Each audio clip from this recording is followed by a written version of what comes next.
নারকেল দিয়ে মোচার ঘন্ট বানাবার জন্য প্রথমে মোচাটাকে সেদ্ধ করে নেব।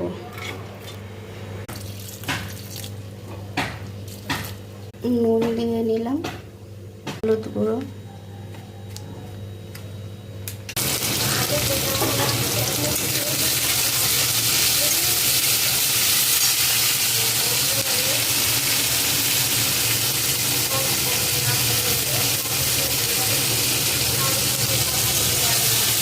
তেল দিয়ে জিরে ফোড়ন, শুকনো লঙ্কা, তেজপাতা দিয়ে আর একটু জিরের গুঁড়ো দিয়ে দিলাম।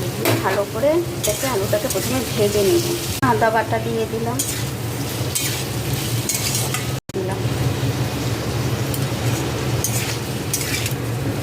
সিদ্ধ করে জল ঝরিয়ে একটু হাত দিয়ে এইভাবে চটকে নেব। টাকা মোচাটা ঢেলে দেবো। স্পেশাল ভাজা মশলা যেহেতু মোচার ঘন্টটা, তাই জন্য একটু মিষ্টি মিষ্টি হলে মোচার ঘন্ট